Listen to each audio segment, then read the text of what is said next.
Halo semuanya, Assalamualaikum warahmatullahi wabarakatuh. Selamat datang kembali di channel Radio Ngopi Horor. Kali ini aku mau menceritakan sebuah cerita tentang camping. Judulnya Camping Pramuka pada tahun 2002. Kisah ini ditulis oleh seorang akun dari akun Twitter yaitu @saujana_story.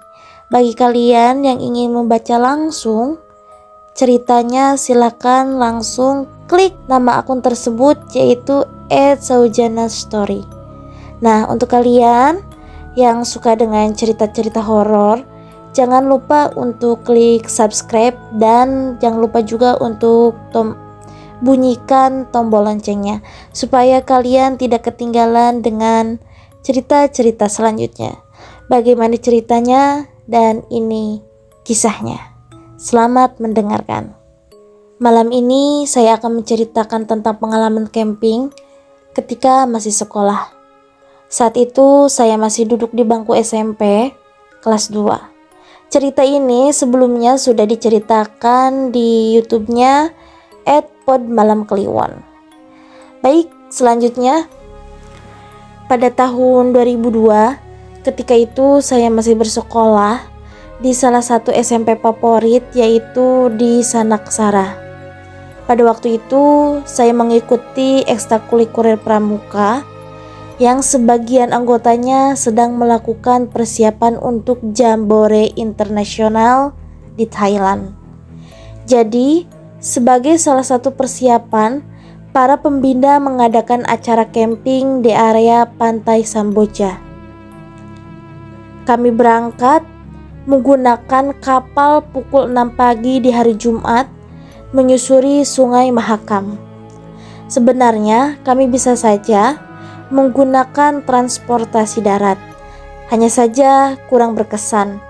Selain biaya yang lebih mahal, kami beranggota lebih dari 15 orang yang terdiri dari anggota pramuka penggalang ditemani oleh 4 pembina yang merupakan alumni. Pada pukul 10 pagi, setelah kapal yang kami tumpangi bersandar, kami mencari tumpangan mobil bak terbuka menuju area Samboja. Hanya saja, mobil yang mengangkut kami tak bisa mengantarkan sampai lokasi. Kami turun dan berjalan kaki lebih dari 5 km menuju area sambil membawa peralatan dan perbekalan. Beruntung, salah satu anggota membawa sepeda ukuran kecil sehingga bisa dipakai untuk mengangkut barang berat sambil dituntun. Menjelang makan tengah hari, kami sampai di gapura pantai. Setelah melapor ke RT setempat, kami melanjutkan perjalanan memasuki area pantai. Lokasi yang kami tuju masih sekitar 1 km lagi dari gapura. Perjalanan kami terasa semakin berat karena kami harus melewati tanah berpasir. Angkutan barang dengan sepeda pun terasa semakin berat. Setelah melewati jembatan kayu yang rusak di beberapa bagian, kami akhirnya sampai. Lokasi kami berjarak sekitar 400 meter dari jembatan. Kami tiba di area yang dulunya dijadikan tempat wisata. Hanya saja saat itu sudah terbengkalai. Ada sebuah bangunan toilet usang di pinggir hutan. Oh iya, lokasi kami tepat di pinggir pantai yang berbatasan langsung dengan hutan. Vegetasinya beragam dengan deretan pohon pinus di arah selatan. Kami mendirikan tenda di sebuah pendopo yang masih memiliki atap. Selesai mendirikan tenda, kami dibagi menjadi beberapa regu. Setiap regu bertukar masak, mencari kayu bakar, mencari air, sampai mencuci peralatan makan. Waktu pun berlalu, kami melanjutkan kegiatan sesuai dasa dharma, mengikuti beberapa materi, sampai belajar untuk membuat api. Kegiatan berjalan lancar, sehingga para pembina dan anggota perempuan pulang di hari Sabtu. Kami, anggota laki-laki yang belum pulang belakangan, hanya beranggota 2 anak kelas 1, 2 anak kelas 2, 2 anak kelas 3, dan 4 orang anak SMA kelas 1 yang juga alumni. Acara camping menjadi acara senang-senang, kesempatan kami buat rekreasi. Sore hari, ketika kami mencari kayu bakar, kami melihat jala yang dijadikan keramba oleh warga setempat. Salahnya, kami mengambil beberapa ikan di dalam keramba tanpa izin.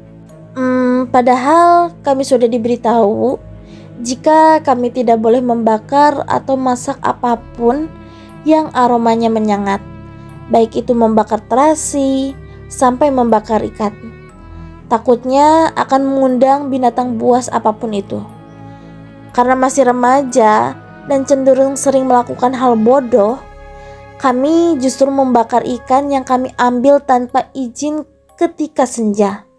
Namun, justru inilah awal mula segala gangguan yang kami alami. Malam hari, setelah selesai makan bersama, 2 anak kelas 3 mendapatkan tugas untuk mencuci peralatan masak di sebuah bak di samping bangunan toilet.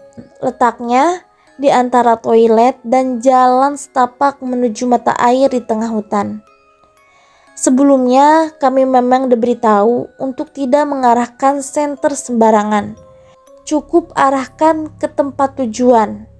Namun hal itu justru tidak diindahkan oleh Aan, siswa kelas 3.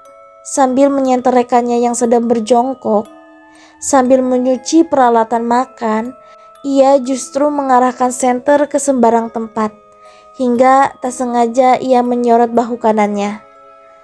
Ia yang membelakangi hutan, mendapati sebuah wajah putih, seorang wanita justru sedang menyandarkan dagu di pundak Aan. Wajah putih pucat pasti itu sedang tersenyum manja padanya, menampakkan deretan gigi putih yang terbingkai oleh bibir pucat kebiruan. Aan hanya bisa diam, lalu kembali mengarahkan senter ke rekannya yang sedang mencuci. Ia tak bereaksi karena tak ingin membuat rekannya panik. Ia mengira itu adalah satu-satunya gangguan yang ia alami. Namun ternyata ia salah besar. Penampakan itu hanya awal gangguan-gangguan selanjutnya. Di lain tempat, saya yang tadi sudah mendapatkan tugas memasak justru sedang santai sambil tiduran di sebuah batang pohon besar di sebelah api unggun. Saya yang sedang asik menghangatkan diri tanpa sengaja menoleh ke arah deretan pintu toilet yang terbuka. Di sana, saya justru melihat sesuatu yang tak pernah saya bayangkan sebelumnya. Di 3 deretan pintu itu, saya justru melihat sebuah cahaya putih sedang melayang dan memasuki toilet, kemudian keluar dan berpindah ke toilet sebelahnya. Awalnya, saya mengira cahaya itu berasal dari lampu senter yang sedang dipegang oleh anggota lain di pendopo. Namun, pemikiran saya ternyata salah. Ketika saya bangun dan mengalihkan pandangan ke pendopo, para anggota yang lain justru sedang bertiarap bertumpuk mengarah ke satu titik, arah selatan. Aan dan salah satu rekannya juga sudah selesai dan bergabung di pendopo. Anehnya, mereka juga ikut bertiarap sambil merapatkan diri, seperti sedang melihat sesuatu. Karena penasaran, saya beranjak dan menuju ke pendopo untuk mencari tahu. Sesampainya, saya justru langsung ditarik dan disuruh melihat ke arah selatan, arah sepasang pohon cemara yang menjulang. Saya ikut bertiarap, kemudian memandang ke satu titik, tepat di atas, di antara 2 pohon cemara. Saya melihat sesuatu yang sama seperti di toilet tadi. Ada cahaya seperti cahaya senter yang berputar-putar, kemudian menghilang dan muncul menjadi 2. Awalnya kami mengira itu adalah lampu sorot dari alah Balikpapan. Tapi tidak mungkin, karena saat itu sedang mendung. Cahaya lampu sorot tak akan sampai di tempat kami, hingga sebuah sosok akhirnya muncul. Seorang dari kami tiba-tiba bergidik lalu membaca surat Yasin. Kami yang bingung seketika saling memandang sambil bertepuk bahu yang sedang berdoa. Tanpa jawaban, ia hanya menuju sambil terus merampal doa. Di bawah cahaya yang sedang tadi menari, di atas pohon cemara, muncul sesosok putih tepat di antara cemara yang berjajar. Sosok itu bergoyang-goyang maju menuju sambil sesekali bergoyang kiri kanan. Sosok yang sepenuhnya terbalut kain putih dengan ikatan di kepalanya, yaitu sesosok pocong. Jika hanya satu atau dua orang yang melihat, mungkin saja bisa dibilang salah, yaitu salah lihat atau halusinasi.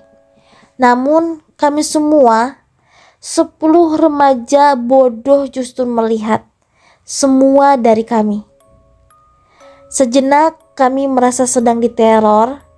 Kami ingin segera meninggalkan tempat itu, hanya saja tidak mungkin.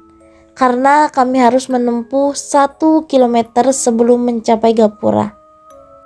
Kami justru takut tersesat, lebih buruk lagi jika kami sengaja disesatkan dan tak bisa pulang. Akhirnya kami semua bertahan sambil terus berdoa. 20 menit kemudian dalam posisi itu, hingga akhirnya kami dengar suara orang yang sedang berbincang, bergerak mendekat. Serampak kami menoleh ke arah utara, belakang kami arah menuju Gapura. Dari kejauhan terlihat sorot lampu senter, juga langkah beberapa orang yang menggendong tas ransel besar. Sekelompok mapala datang dari kejauhan. Ketika kami kembali melihat ke arah cemara, sosok itu sudah menghilang. 5 orang anak mapala itu akhirnya berhenti dan ikut mendirikan tenda di dekat tempat kami berkemah. Seorang di antaranya mendatangi kami dan bertanya, kenapa kami sampai tiarap bertumpukan. Setelah menceritakan kronologi kejadian, akhirnya ia bercerita bahwa tempat itu memang angker, terutama bangunan kamar mandi dan bak semen, tempat kami mencuci peralatan masak. Ia juga bilang, kemungkinan kami diganggu karena membakar ikan saat senja. Sementara itu ada salah satu hal yang dilarang di tempat itu. Kami akhirnya bisa tenang karena ada orang lain yang lebih berpengalaman bersama kami. Hingga kami pulang keesokan harinya. Oke teman-teman, ceritanya cuman cukup di sini saja. Mudah-mudahan menghibur kalian dan terima kasih juga yang sudah menuliskan story tersebut kepada Kang Saujana Story. Buat kalian yang ingin membaca secara langsung, kalian bisa langsung cek akun Twitternya yaitu @saujanastory. Nah, cerita ini mudah-mudahan menjadi pembelajaran bagi kita semua bahwasanya dimanapun kita menginjakan kaki, kita harus mengikuti adat istiadat di sana dan sehingga kita tidak mengalami hal-hal yang tidak kita inginkan. Oke, cukup sekian. Wassalamualaikum warahmatullahi wabarakatuh. Dan aku ingatkan kepada kalian yang ingin menulis cerita horor nyata, kalian bisa kirim lewat email @risdamaharani77@gmail.com. Sekian dari aku. Wassalamualaikum warahmatullahi wabarakatuh. Sampai jumpa di kisah horor selanjutnya. Bye bye.